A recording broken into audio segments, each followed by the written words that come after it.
So welcome and assalamu alaikum, peace and shalom.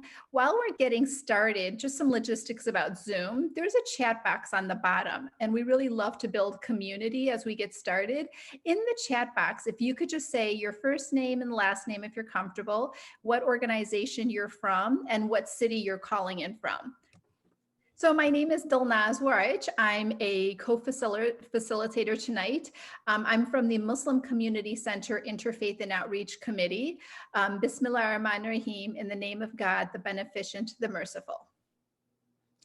And my name is Nanette Sawyer. I'm one of the co-hosts for this evening as well. I'm an associate pastor at Fourth Presbyterian Church and work on a committee with the Presbytery of Chicago, which is the regional collection of Presbyterian churches in Chicago, working on interfaith projects. So Dilnaz and I have been working together for a couple of years on Muslim Presbyterian dialogue, but today we really wanted to expand that out to include the Jewish community.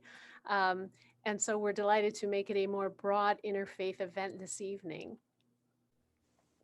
So as we live in this very pluralistic society with people of faith as well as people of no faith, tonight we're really excited to have this interfaith webinar, which is geared to educate and galvanize us to get out the vote from a spiritual perspective.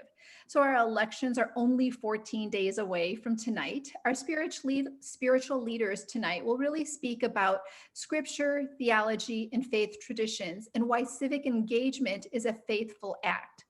We aim tonight to root the conversation in lived experiences of the participants, so it helps us to get to know each other better and why we vote. So we wanted to tell you just a little bit about some of the history of this dialogue and the norms and purposes that we hold. So I mentioned we've been meeting for 2 years, about quarterly. And we generally have guest speakers. Before COVID, we would have dinner together, which was a beautiful way to connect also. But we've been able to continue on Zoom, and we're excited to be able to continue to build those relationships. We gather together for the purpose of being together and getting to know one another. We want to build relationships and come to understand each other more deeply. We acknowledge that we have many shared things in common. Our desire to be good neighbors, our common humanity. We begin with respect also for the differences that we have in our faith practices and our different beliefs. We learn from each other about how we think about that, how we live our faith, and that helps us grow stronger in our own faiths too, as we practice that faith together in interfaith spaces. So we're not here to change each other or to convince each other or to defend our faith, but we're really here to understand each other and to strengthen our relationship with bonds of respect and connection. So while we're going to begin our gathering today with the breakout room, again, just a suggestion, there's a chat way on the bottom. Go ahead and click on the chat and let us know your first name, last name, and what organization you're from. So what we would like to start off with, like we would do if we were getting together at dinner and sitting and just getting to know each other, we're going to break you into small breakout rooms. So in your small breakout room, you're going to ask each other 1 or 2 questions. You only have 5 minutes. So in that 5 minutes, the 2 questions we'd like you to discuss is number 1, what is the one great source of hope that you get during this period? And number 2, what is one source of challenge that you might be feeling during this period?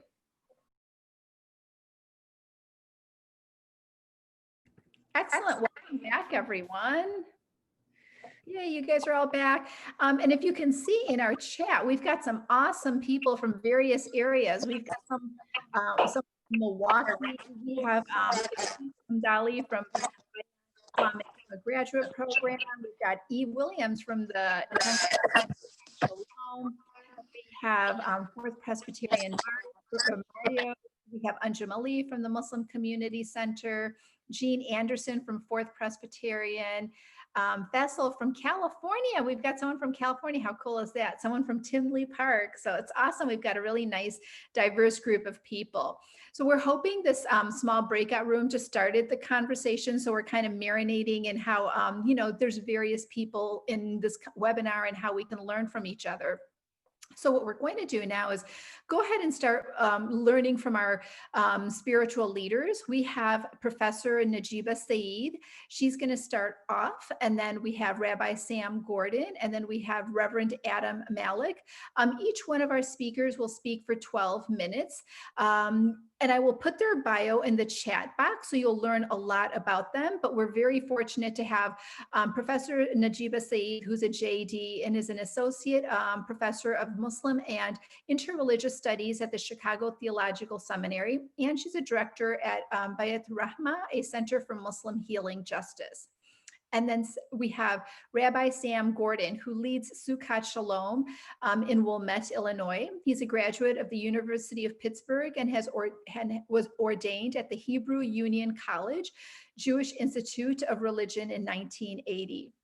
And then we have Rabbi Adam Malak, who serves as an ordained pastor of the Christian Domination, the Presbyterian Church in the United States of America at the suburb of Tinley Park. And the church is called Faith United Presbyterian Church. So we will start off with Professor Najeeba Syeed, and she'll speak to us, and then Rabbi Gordon will speak, and then our Reverend will speak next. So thank you, everyone. I am delighted to join you today. And so I thought today I would kind of have my talk be a little bit more inclusive of information that isn't often thought about when it comes to Muslims and voting. I would encourage you to look at recently the ISPU just released a report on voting. The Pew Trust has also released information and many studies on voting. There's scholarship coming out from people like Yusuf and others about the demographics of voting of the Muslim community here in the United States. I think what's really important to note is that the Muslim community in the United States, and as represented in Chicago, is one of the most ethnically, racially, and linguistically diverse communities, religious communities. So when people talk very often in the public square about the Muslim issue or Muslim issues, we have to remember the incredible diversity. For instance, one of the largest communities, both in Chicago as well as around the country, are Black Muslims who in many surveys in dealing with Islam or Muslims are not often engaged or included in the responses. So it's important to keep in mind that when speaking about the Muslim community, rendering it as one ethnic or racial or linguistic community is very problematic. So I wanted to outline from the beginning that the Muslim community is very diverse. So a couple of things that I think are important to keep in mind is that very often when the media talks about what is a Muslim issue that motivates people to vote, studies have shown that Muslims are actually motivated to vote for multiple reasons. Usually the conversation or the people that are interviewed, or if you look at a lot of what's considered a Muslim issue, it's often framed as a foreign policy question, or when foreign policy comes up, you'll see a Muslim face or a Muslim voice. And that's why I wanted to remind people that the American Muslim community is so vastly diverse. And there are actually issues that affect demographically the Muslims in a larger percentage. So for instance, the rate of incarceration in the United States, Muslims are overrepresented in incarcerated populations. So in the United States, that becomes demographically a Muslim issue, but very often when you look at the media, it doesn't point out that incarceration, the criminal justice system, is in fact demographically impacts the Muslim community. Another is refugee and migration. I've done a lot of work on migration and immigration, and certainly there are some clear examples like the Muslim ban, which affect a majority Muslim countries. And in addition to that, there has been a reduction of refugees to very low percentages far lower than this country has seen in many years. And in fact, it's been Christian, Muslim, and Jewish groups that have been working on refugee and asylum work. And I actually traveled to the border, to the southern border, to Tijuana, to offer spiritual care and counseling, and was surprised to see that, in fact, the diversity at the southern border of the United States, there are North Africans, there are people from all over the globe coming, and some of them have a Muslim background. So this issue of refugees and migration is also, in addition to the Muslim ban, which affects many communities in the United States, there are many other components of migration that affect the Muslim community.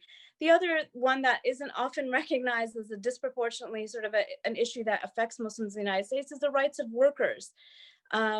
Muslims also find themselves in different parts of the country in the service industry. They find themselves in different forms of employment, in small businesses, in situations where, for instance, in some immigrant communities and refugee communities all over the United States, workers' rights are very important. And so I wanted to point out those were three issues that demographically impact the Muslim community, but are not seen as Muslim issues in the discourse very often in the public media. So for those that have an investment or a reality or a family member or their business or their migration of a family member is at stake, in fact, those are three issues that directly impact large swaths of the Muslim community from very diverse backgrounds. And I wanted to have us think about today, why is it that religion is brought up, not just for Islam, but for Judaism and Christianity? How do we frame what a Muslim issue is, what a Jewish issue is, what a Christian issue is? And I wanted to encourage us tonight, not just to think about demographics, but to think about what is the moral imperative that religion brings into the conversation. What is the larger sense of humanity that religion can offer instead of dividing people, but actually unifying us around a moral vision of the world? So there are three questions. I do conflict resolution with communities, and there are three questions that guide the work that I do when I work with communities. So I'll speak about this with the Muslim community, but really these are three questions when I work with different communities of religious background that help us think about what are our unique perspectives, but also what are some of the ways that we could strategically join together in conversation. So the first question that I often ask is to people of all backgrounds, what is sacred to you? So often we think of sacred text, we think of sacred spaces, but beyond that, there are things that are sacred to us as religious people. For instance, the Quran tells us that God grants every human being dignity. That dignity is granted from God, this idea of karama, the notion of dignity. Professor Sajidina says every human is endowed with dignity. So whether you're a Muslim, Christian, or Jewish, you have a dignity that's God-given. So every human life is sacred, as the Quran tells us as well, that if you save, and this, we share this actually teaching with our Jewish cousins, that this idea of saving one of humanity is like saving all of humanity. So this notion of the sacred aspect of life, that human life is sacred. And I think that's a really important intervention that religious thinkers, when we think about the ballot box, it's not just what affects my community. It's not just what affects, I'm from Kashmir. It's not just what affects my ethnic and religious community, but how is what's happening in the ballot box, not just the presidential election, but where you're voting, they can have a whole stream. If you're in the western part of the United States, we have so many pieces of legislation passed by majority vote through ballot boxes. So are the policies impeding the dignity of human beings? Are they impeding the sacred aspect of the dignity of communities on different fronts? And so I think that is a way that Muslims can think about their choices, think about engaging the moral religious and ethical approach to voting, not just again for one person, but again, looking at local races, looking at policies. Another question that I often think about is when I come and work with communities, the first question I ask is, what is sacred to you? The second question is, who is human? And we live in a time where the language around, for instance, migration is dehumanizing. When we look at the language that describes people coming across borders, right now it's language that is often utilized for insects, hordes of people. It's a very dehumanizing language. And so we live in a time where, for instance, the notion of who is human can be reduced to whether you're a citizen or not. And if you're not a citizen, policies are being policies are being enacted that really recognize humanity of only one type or of one status. And I think we really have to think that through, that the equality of humanity is something that religious voters bring to the conversation. So the radical hospitality that all of our religious traditions show to the stranger, in the three traditions present here, we can pull out texts that talk about the hospitality to the neighbor, hospitality to the stranger, to the wayfarer, to the orphan, to those in need, to those that are fleeing persecution. That's a special category within the Muslim tradition of hospitality to those that are fleeing persecution. So I've done a lot of writing in that, but this idea of religious voters, and particularly in this case, Muslim voters, allowed to engage in a discourse that extends humanity in a way that politics itself, without a moral obligation, doesn't. So politics can be a dehumanizing transactional game. So I wanted to encourage us, as you're thinking about this process of the ballot box, what is your moral obligation to think about that expansive notion of humanity? You know, is it only someone who can contribute financially to this country? Do we want to have measure people by what financial contribution they can make? What about policies that dehumanize people that live without shelter? So I think it's really important to keep in mind, I think that's one of the greatest contributions that religion makes in this conversation. It elevates the humanity of those that might be discarded and pushed aside. So we can think about in the Muslim tradition how important that is. The last question I often ask is, am I in your future? What is your vision of the future? And am I in it? Or are those people in it? Or who is in your vision of the future?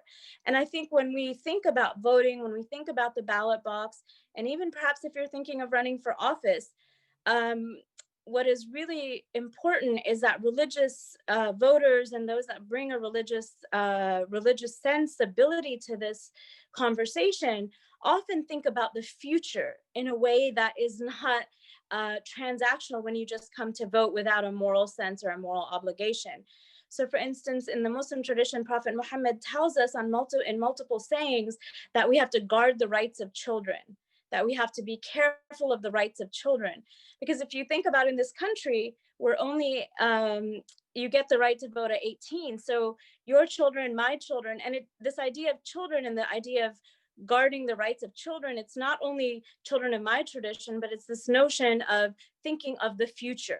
So religious voters, and particularly Muslim voters, bring into this conversation not just issues that impact ourselves and our community from a transactional perspective, but also from a transformational perspective by thinking about the dignity and who is sacred and our policies supporting that or dehumanizing, who is human, and we have an expansive perspective, bringing in and building collective humanity. And last of all, what is the collective future? The earth is a part of that collective future, and how do we envision that? Thank you so much. Thank you, Professor Najeeba, for sharing that wealth of knowledge with us. And now we've got Rabbi Sam Gordon. Thank you. And thank you, Dilnaz. Thank you, Professor Syeed. I feel guilty breaking in at this point because I would be happy to listen to Professor Syeed teach us for the remainder of the whole time. So I hope I'm not taking away from the strength of her teaching and how important it was. And there is so much that is in common in our traditions in terms of our values. And oftentimes religion and faith, particularly when we talk about the institutions of religion, are seen as separate from the public square, seen as put in a certain category that is spiritual but not engaged in the real world. Certainly within Judaism, that really isn't true. That there is no separation between the values of the spirit and the values of the everyday. That we're taught in Deuteronomy that it's not in heaven, it's on earth, that this is an earthbound tradition, that how we live is an expression of the divine will as well. In more than 2,500 years ago, in the year 586 BCE, the people of Jerusalem were taken into exile into Babylon. And they became subjects of the great Babylonian Empire. And they may well have given up their own identity, or they may have rebelled against Babylon. Either of those two things could have happened. But the prophet Jeremiah taught us and wrote, "Seek the well-being of the city to which I have sent you, and pray to the Eternal One on its behalf, for in its prosperity you shall prosper." So God, through the words of Jeremiah, was teaching us even then, more than 2,500 years ago, 2,600 years ago, that we needed to be engaged in the place in which we lived. And America has been a unique home, a unique place for, certainly for the Jewish people, and a place where the identification with the American progress, the American narrative, was so intertwined with the Jewish experience. From everywhere, from Emma Lazarus and the Statue of Liberty and "Give me your tired, your poor, your huddled masses," and so forth. But throughout American history, Jews have been engaged in the life of this nation. The values that we have learned, and I think in many ways this reflects what Professor Syeed was saying as well. In the book of Leviticus, in chapter 19, we are taught that we are to leave the corners of our fields unharvested, assuming we are farmers, or the grapes unpicked, for the widow, the stranger, the homeless, the outsider. And the reason we're told that is that we are told that we were strangers in the land of Egypt. We were slaves in the land of Egypt. And it doesn't say, therefore hate the Egyptians. It says, therefore know what it feels like to be outcasts, to be outsiders, to be slaves, and therefore always fight for the rights of those who do not have the same ability and the same rights as you. And that was a motivating inspiration, I think, to the Jewish community always.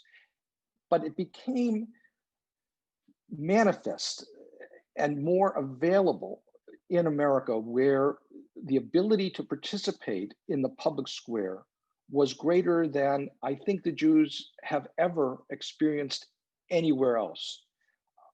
So this was a unique place. Back in 1790, George Washington wrote to the Jewish citizens of America, the Jews of Rhode Island, and Washington wrote in his letter that the government of the United States, which gives to bigotry no sanction, to persecution no assistance, giving to all occasions effectual support. Washington went on and said, may the children of the stock of Abraham, and since we are all children of the stock of Abraham, I think it is more universal than that even, but may the children of the stock of Abraham who dwell in this land continue to merit and enjoy the goodwill of the other inhabitants, while everyone shall sit in safety under his own vine and fig tree, and there shall be none to make him and her afraid. That was the covenant, the agreement between the Jewish people and America to put into effect the teaching of Jeremiah and to agree to be part of the covenant with George Washington. And I think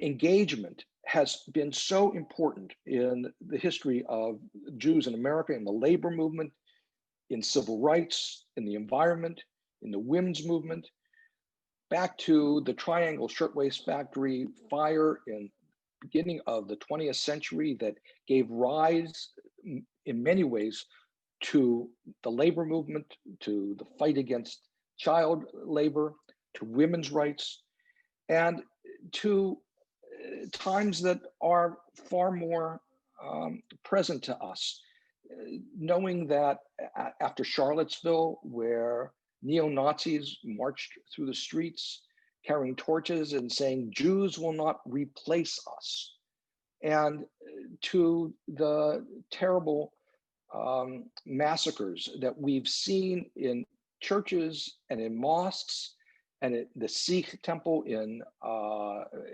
Wisconsin, and of course at Tree of Life Synagogue in Pittsburgh, which in the Tree of Life setting was an attack on immigrants. It was an attack on the attempt to give the rights of immigrants that were being supported through the Hebrew Immigrant Aid Society, HIAS, and the person who attacked Tree of Life made it very clear that it was not only an attack on Jews, but an attack on the work that Jews were engaged in trying to ensure equality and citizenship and welcome for the immigrants. We're living at a time of great polarization where the other is being demonized.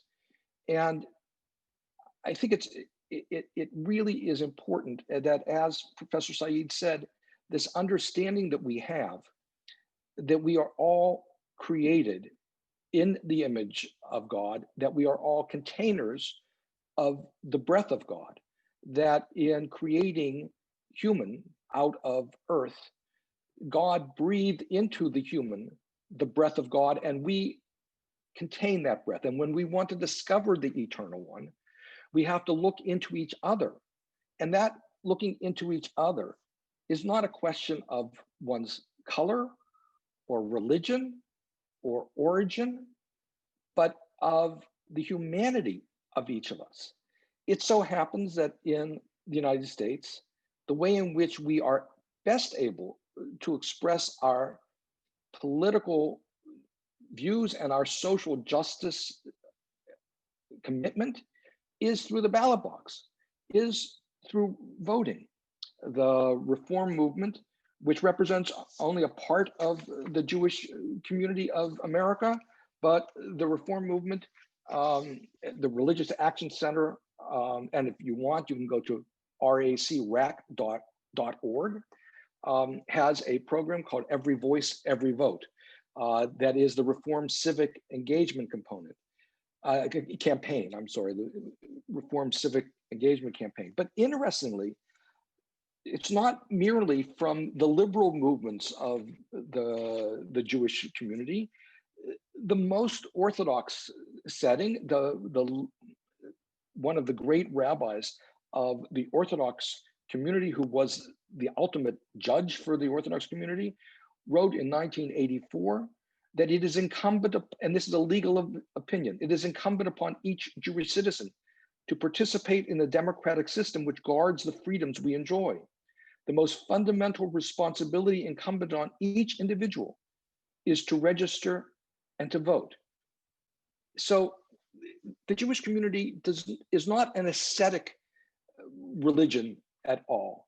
It does not set us apart or move us outside of society, but rather deeply engaged within our society. And I think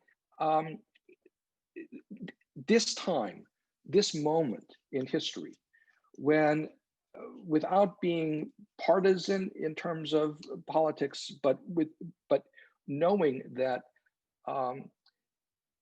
we have to be engaged in the politics of our country, where we live, that we become activists in whatever way we can. We had the breakout group in terms of what was the greatest source of hope for each of us. My greatest source of hope was to watch the level of engagement that has been happening in this country, certainly since the summer, whether it's out on the streets with Black Lives Matter, or whether it is standing in line, in long lines in order to vote. That's my hope. Let me just conclude by quoting from my teacher, my friend, Rabbi Larry Hoffman, who said, if the walls of the synagogue are not porous enough to hear the cries of the street, then the cries of prayer from within will not be heard on high. We must be able to hear the cries of the street, and we must be able to act on that and to defend the stranger, the homeless, the widow, and those who do not have the voice that we have, and to make sure that all are able to engage in the voice of the ballot box. Thank you.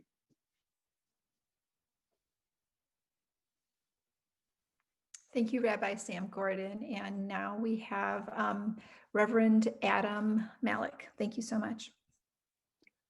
Thank you for this opportunity to be here this evening. I'm really regretting that I lost the coin toss to both Najeeba and Sam, because having to go after both of them, it's like, so if there was a moment that you wanted to go get coffee or a snack or something, I might invite you to take the next 12 minutes to do so. There is a lot of anxiety and tension surrounding this election. And given the serious nature of the topics that we're delving into this evening, like politics and voting, civic duty and faith, it seems to me that the best possible way to capture the reverence of this moment is to begin with a joke.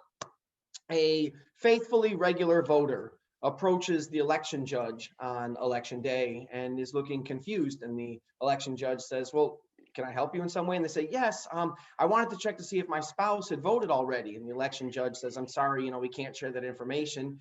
And the voter says, yeah, I know under normal circumstances you can't, but I mean, it's my spouse after all. Do you think that you could tell me? And the election judge is, okay, all right, sure. Tell me their name. So the voter gives the judge their name, and the judge says, oh yeah, actually they did. They voted early this morning. And the voter says, oh man, that's terrible. And they said, why is that terrible? They voted, that's excellent. They said, yeah, but you see, my spouse died 6 years ago and they keep voting on every election. And I was hoping today that I'd get a chance to see them. The fears and dangers of voting and its risks pokes its head out just a little bit there. And one starts to wonder, why should a person of faith, or specifically for my portion of the evening, why should a Christian vote? Are we merely adding to a fallible human system that's fraught with the potential for corruption? Or are we following God's guidance in determining the leaders that will then guide us to a culture and a community that is indicative of our faith? As Christians know through the ministry and example of Jesus Christ, we are to be engaged in civic service, that is helping others, caring for our community, volunteering, etc. And I would hope that others outside the bounds of Christianity would know that too is reflected in our activity. What though specifically about voting? Admittedly, Christians are divided on this issue. Some feel it is inappropriate for a host of reasons, running the gambit from the fact that Jesus never indicated that we should do so explicitly, to the concept that this world itself is temporary and will be replaced by God's kingdom eventually. So engagement in voting to change the outcome or influence the direction borders on futile due to the transiency of this world, to blasphemy, purporting that we know who should rule better than God. It's also problematic when considering that few of the candidates uphold all of the beliefs that our particular faith demonstrates to us, leaving us choosing between a least of evils as opposed to being able to firmly say, this individual is the exact model of my faith. Then there's the sticky scene that takes place in 1 Samuel chapter 8, in the Hebrew Bible, what Christians call the Old Testament, but I don't think it's old by any means, when the people are begging God for a king, and God says, but I'm the one who rules over you. I'm your king. And they say, no, we want to be like the other people. We want a king. Give us a king. And we really want one. So God acquiesces. And then over the course of the next 6 chapters of the Bible, we hear all sorts of ways that those kings that they wanted so bad continue to fall short of the glory of God. Now, that scene in 1 Samuel 8 is not exactly a democratic election, but it's evidence of the people choosing a ruler in contrast to the way God had wanted them to be led or governed. And so after this long but not exhaustive list, I found myself in preparation for this saying, so why should Christians vote? That's when I started realizing that even though there might be conflict between the scriptures as I understand them in my head and what my heart was saying, which was, no, we are called to vote as a profession of our faith. But how can I support that with scripture? The Spirit led me to the scene in Acts 1, verses 21 through 26. This is the first book of the Bible immediately after the 4 Gospels, and we hear about Jesus's life, and it opens with Jesus interacting with the disciples following his resurrection. And then Jesus says, okay, folks, it's time for me to get going, and he ascends to heaven. The first act of the disciples is to not reach out in civic service, not to go and spread the good news, but to make sure they vote for a replacement for Judas. This is when I say, see, the disciples were really Presbyterian. They just didn't know it yet because they had to make sure the committee was decent and in order before they could go out and do all the work that God wanted them to do. To me, though, this illustrates at the earliest level that Christians sought to have some sort of equality and fairness in the selection of their leaders, as well as to honor the will of the people that made that selection. Now, ultimately, Christians do see God as the authority. I think all the folks of the faiths represented today would agree on that, not only as Christians, but in your faiths as well. But we have to contend with these other authorities that are here on earth. In a constitutional democracy, such as is ours here in America, our ability to vote makes us both subject to the authorities selected or elected, as well as, in a sense, the authority itself, in that we are the ones that make that selection. Now, there's lots to be said that all the candidates are essentially a choice of sinners and fall short of the glory of God, as I said before. But our role in selecting them is to honor as best as we are able our understanding of what God's kingdom here on earth should look like and who will be the best at working toward that end. There's a poli-sci professor at Calvin College, Micah Watson, who explains, this means that Christians in a democracy live under an authority that formally solicits our view of the good life. Granted, this view of the good life as expressed through voting is varied, and the connection is often tenuous, yet the civic practice of voting can be described simply as judging what good or goods should be promoted or preserved, and which public servants would most faithfully carry out that mandate. Notice this basic obligation holds true regardless of the level or the topic. Mason then goes on to list everything from the presidents to state congressmen and women to local school boards, even throwing in the water reclamation folks, which we have to vote on too.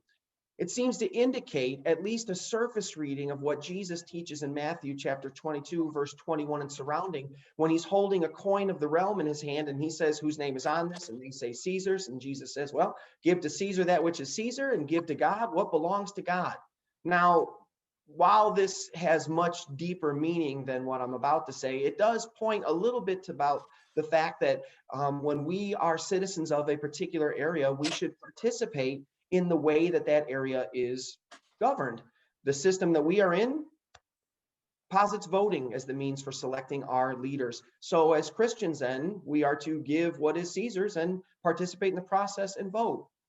It's important that we understand that in the context of the time that Jesus lived in, Caesar represented the Roman government that harshly ruled over Israel. And this phrase applies to us in this way. Every person on earth lives under the authority of a government, and Jesus instructs us to honor that government to the extent that we can. Christian pastor and author Jason Sorowski explains that this applies to a healthy free government as much as the one that is as cruel as the Romans were. This is not an easy teaching, nor is it meant to be, yet there's a great deal of peace and security that comes from understanding it, especially in turbulent times such as ours, end quote.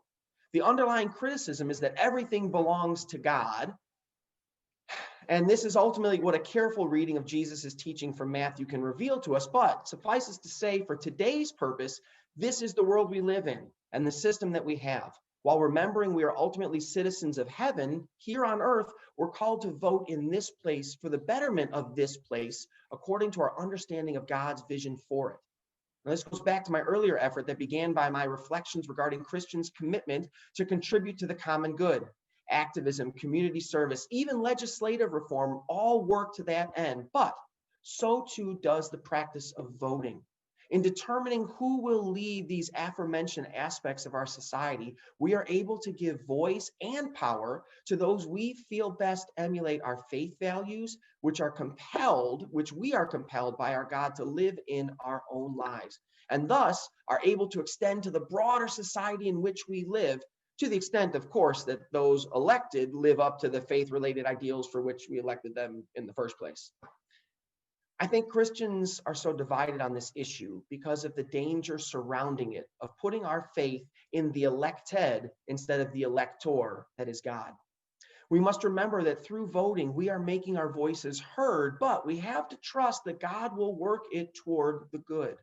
I'm encouraged to believe this is close to the theology behind how voting and the reverence to God can work hand in hand by the scene with Moses and the Israelites on the cusp of their entrance into the promised land in Deuteronomy chapter 1, specifically in verse 13, where Moses says, "Now, for each of your tribes, choose wise, discerning, and well-regarded individuals. I will appoint them as your leaders."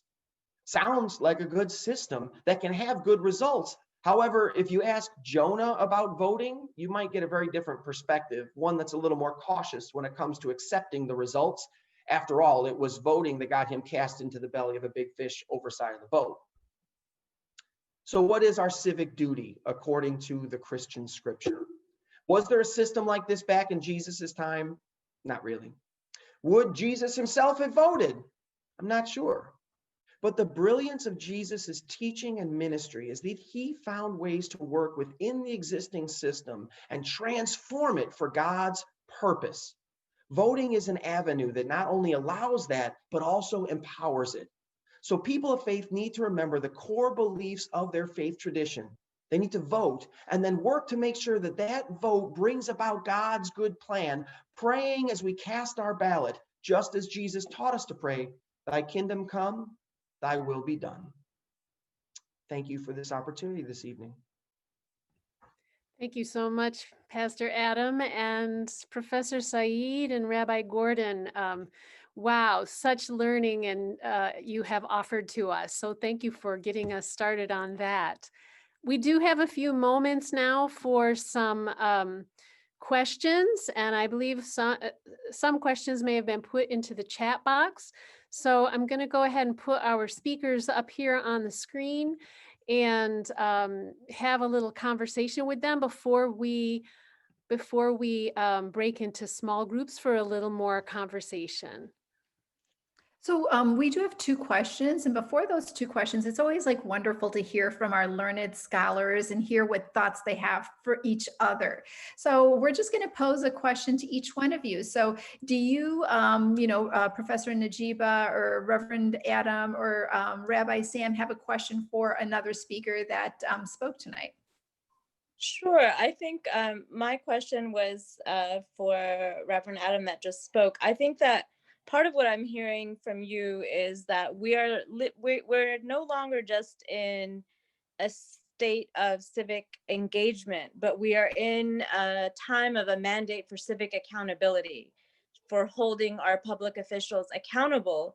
And from the Muslim perspective, one would say, for instance, Prophet Muhammad said that one of the best exertions is to speak a word of truth in front of a tyrant. And in many ways, voting is our voice right now in holding accountable those that are expressing tyranny. So would you say, from your perspective, is the language of civic engagement, are we in a place that is moving beyond just engagement? What would, from your perspective, be the right way to describe the mandate for religious actors in this moment, when tyranny, or some may see, that perspective at this time? That's a great question. I think it's a both and. I think, like you said, right now in this particular moment, it's important for us to raise our voices and make clear who we think is doing a good job and who isn't by voting them in or out. One of my favorite TV shows of all time is West Wing, and I love one of Josh's lines where he says, every 2 years we get to overthrow the government. And so essentially that is what we're doing. It is a peaceful exchange of power. It's a peaceful overthrow of the government. In most cases, maybe not in our hearts, but certainly in the ballot box and in our interactions where we do things. And so I think that that's really important. I think, though, that we can't lose sight of the fact that that's kind of like the water's edge in one regard. You know, we heard Rabbi Sam talk in his thing about all the protesting that we saw happening this summer. I think that's a piece of it too. That's a part of the holding folks accountable. In the interim between when we get to overthrow the government, we remind them, hey, we're here and you're not doing what we thought you were going to do, or you're doing exactly the opposite, or we've realized the new issue that wasn't even on the radar before and we're passionate about it. So you need to hear our voices and you need to act appropriately in response to that. So to me, it's kind of like a both and. And as we talked about a little bit at our beginning before all the folks came on, I think it's, since it's a faith-based thing, I'll go ahead and I'll say it's a sin that we have this wonderful privilege. We have this wonderful blessing to be able to vote. And some people think my one vote doesn't matter, or what's the deal, or I'm not going to engage in the system because I have all these reasons why I don't want to. When there are people throughout the world that don't have this privilege, how could we squander and waste it? This is our best opportunity to demonstrate how our faith allows us to speak the truth to power.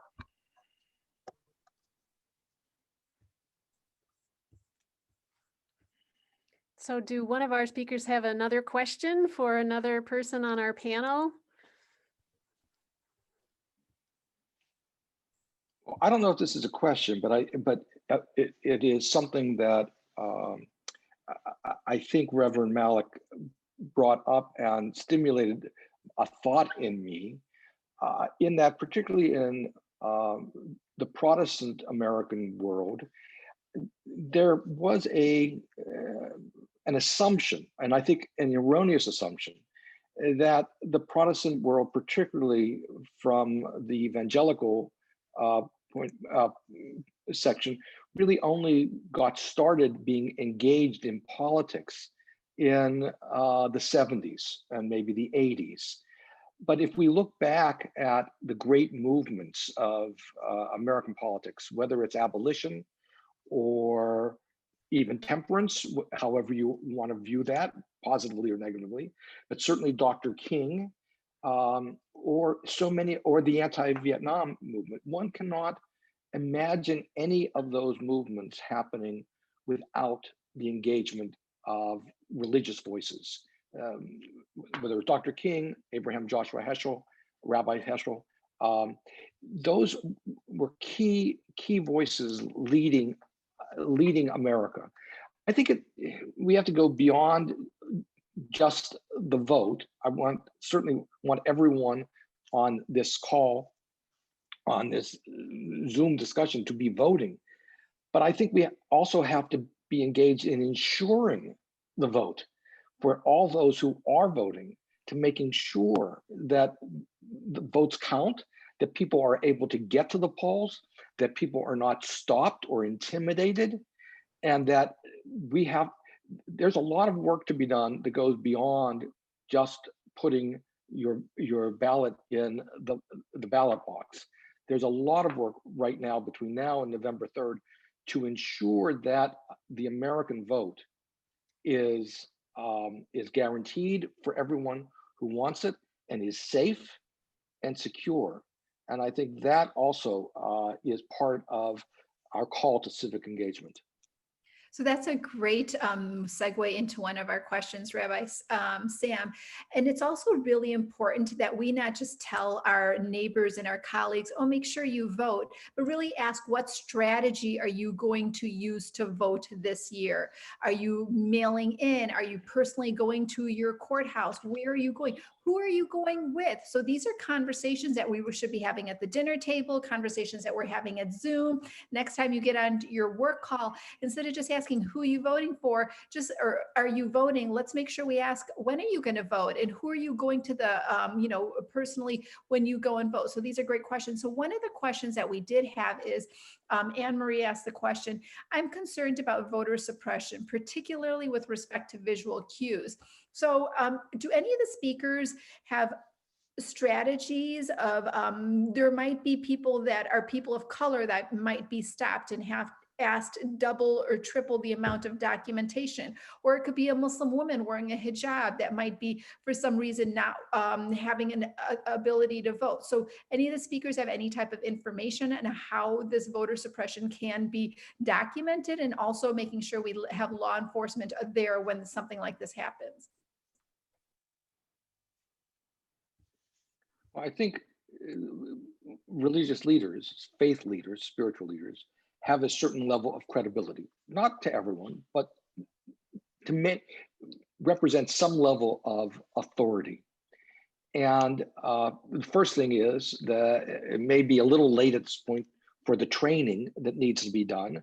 But I hope as many people in our communities are trained as poll watchers and as guarantors and so forth. But it is incumbent upon faith leaders to be out there and protecting the voters and protecting the vote.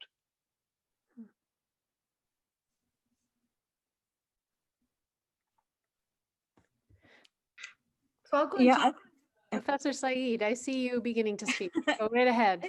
I think one thing that's really important is that we need to be very careful that we're not engaging just when national elections or presidential elections capture our imagination.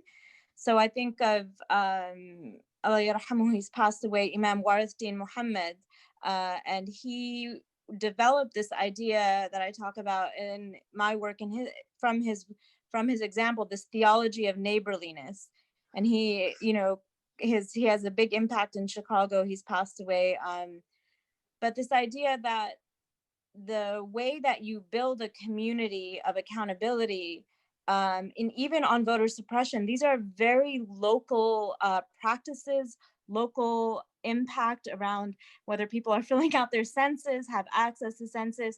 There's so many building blocks that come up to district redistricting, and these are local races. So I think sometimes when our eyes for voter suppression should certainly be on issues like the Voting Rights Act and engaging it and making sure that it is kept alive somehow at the federal level. I think it's also important to keep in mind that a lot of voter suppression happens at the local level, happens by disenfranchising people who have a felony, or disenfranchising in so many ways, by intimidation at the polls. I think that so I would just encourage people to really keep in mind that voter suppression is not a resolved issue, that everyone has the same level of access to voting. There are very targeted efforts around the country right now. In Texas, there's been a reduction of where and how many places you can have drop-off boxes. So really, this is where I think Imam Warithdin's example, and also Prophet Muhammad, teaches us that this knowing your neighbor, knowing your community is so important, because the way voter suppression can happen is when we don't know our local electeds, we don't know our state senator, we don't know our local elected officials who play a role representing us at the national level. But also voter suppression can happen in many ways, not just in very obvious ways. So I'll stop there, but I would encourage you to really make sure you're active in the civic community around you. So we'll take our last question before we're going to break out into small rooms. And Beth asks this question. So how do you as religious leaders, especially now with webinars and Zoom calls, how are you calling for your congregation to be responsible, to really make sure that your congregation is going out there and voting? And how are you making sure that other religious leaders are having these conversations inside the faith community as well?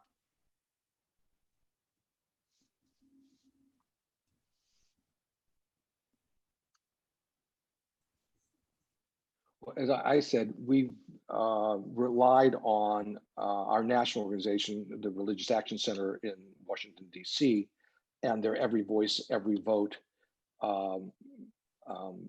initiative, their campaign for civic engagement, as well as the kind of the secular leadership in the Jewish community, the Jewish community relations organizations, JCPA, American Jewish Committee, various other organizations that have really been helping people vote, giving them guidance, and I think there has to be a community effort where people feel that the community is behind them in getting out to vote, that this is not just an individual event.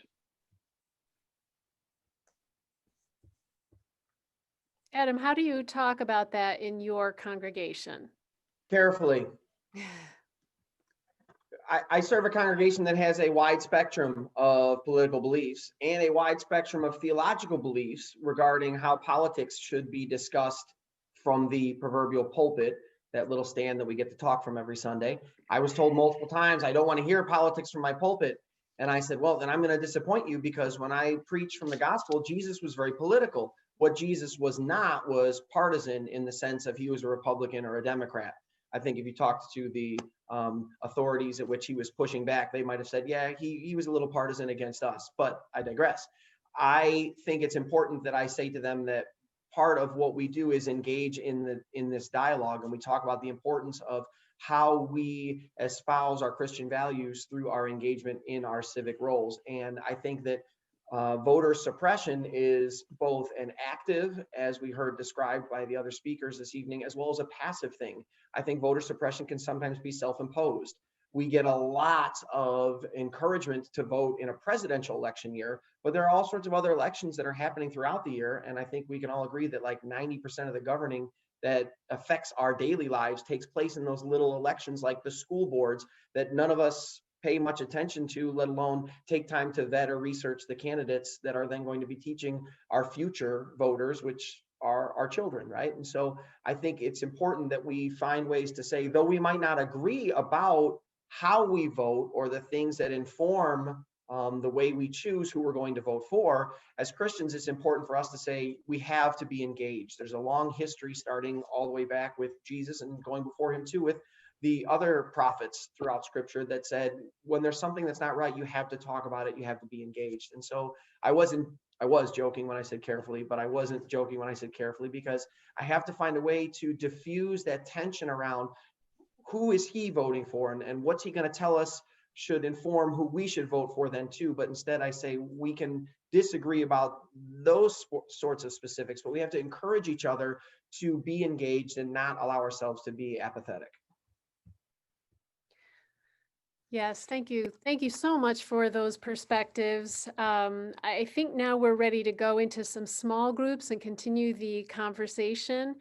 And so we're going to be sending people into groups of about 5 people and spending a good 12 minutes. And we invite you to consider, what is something new that you learned tonight in the presentations? Did anything surprise you that you heard?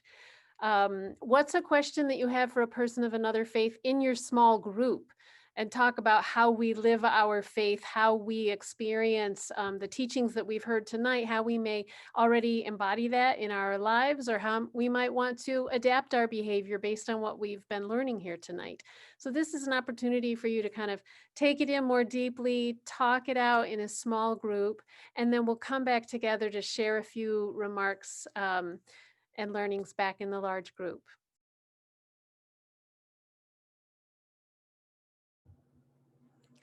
Welcome back, everyone.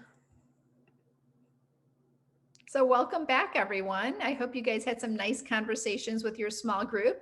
Nanette and I are big advocates for building community. And one of the best ways to build community is always, having some meal together, sharing some great conversation. We think these breakout rooms help us to continue these conversations. So if anyone's willing to share some nuggets that they learned and they were able to connect with their small group, we'd love to have some nuggets of wisdom and conversations that you were able to be with. And Dilnaz, should we start with that, or should we invite Yusuf to say a few words first and then do the wrap up? Either way. Sounds good. Yusuf, are you ready? Yes, yeah, I'm more than happy. Great, so I'll make it short, but before I start, I just wanted to make sure, because I know I heard this earlier before, and for those who are local in terms of Illinois, I will share a link to an organization who does some great work in terms of voting rights. So that's the Chicago Lawyers Committee for Civil Rights. So if you do have a situation, or you know of a situation where somebody is being suppressed electorally, there is help and folks who can be supportive, and so do reach out to them. I know them to be a great resource, and they are experts who are willing to make sure that everybody is able to engage in their civic duty. In terms of what I want to share with you, I mean, it's been exciting. I've been excited to be part of these conversations, and I feel really empowered. But you all know that this is like a year unlike any other, right? COVID-19 has been an additional layer, of course. And you know, when we think about it, and what we've seen is that communities of color and disenfranchised community were hit the hardest, unfortunately. And so I think that this is how I was sharing it with our group, is that the inequities have really been illuminated to extreme proportions now that we're because of the situation we're in. And so now more than ever, we need empowerment. We need to make sure that we're doing as best as we can for our communities. We saw it play out in the primary, unfortunately, and we cannot allow it to happen again on November 3rd. So with less than 2 weeks to go, we have to make sure we make an intent to plan to vote. And if you're planning to vote, make sure you do so in a way, obviously, that keeps you and your family safe. So a few things, right? If you're in Illinois, the last day to request your mail-in ballot is in 9 days, October 29th.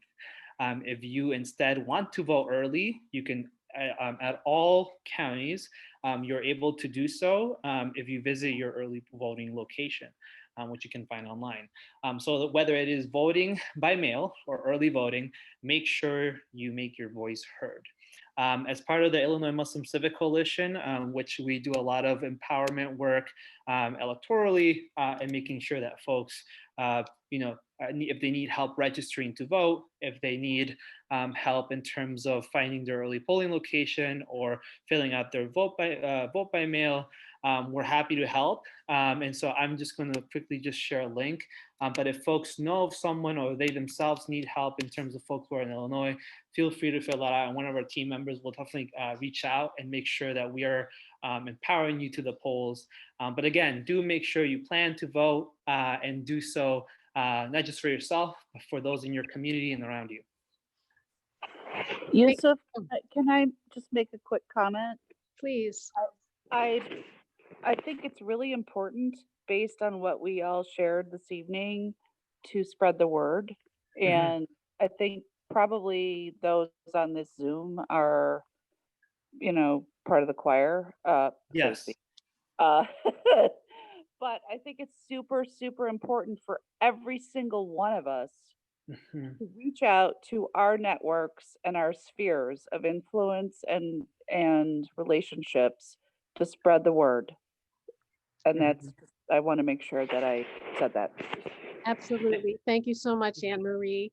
So I wanted Yusuf to be able to say that before we lost other people. I know some people are needing to leave the meeting, but for those of us who are still here, let's follow Dilnaz's wonderful lead and just open up the space again for a few comments on what you experienced in your small group. Leah, why don't you start? Let us know what you discussed in your group. Oh, I'm the audience plant. No, we had a lovely conversation about how much we appreciate our faith leaders in the real world in this current realm, teaching us about civic engagement and leading the way in that. But we also talked about how the stories of our faith, the leaders in all of those stories, were also pushing toward political engagement, because they weren't just faith leaders, they were also participating in the government of the day and sometimes also overthrowing it. And we also had a wonderful example of this theology of neighborliness in one of our participants, Jean. She's been a poll worker for 40 years, and she talked about how she got to know everybody who came into her precinct and just how meaningful that experience has been. So she was a great example to all of us about how to live that out. Thank you so much, Leah. And thank you so much, Yusuf, for sharing that information about the Illinois Muslim Civic Coalition, making sure we get out our vote and making sure that we don't just do it on our own, but we're getting our whole community. And we should be speaking to at least 10 people about what's their strategy to get out our vote. We're going to kind of close it off, but really we can't thank our spiritual leaders enough. Without Rabbi Sam Gordon, Professor Najeeba Syeed, and Reverend Adam Malak, this evening couldn't have occurred. But we also really need to understand that this is an unprecedented time. This is a time of a sense of urgency, and we really need to make sure that we urgently get everyone to get out and get the vote. And like Anne-Marie said, we're speaking to the choir, but there's a lot of people out there that aren't, really interested. Let's have those conversations. Let's call up people. Let's Zoom people that may not really think voting is important. So let's make sure that's something we can do for the next 14 days.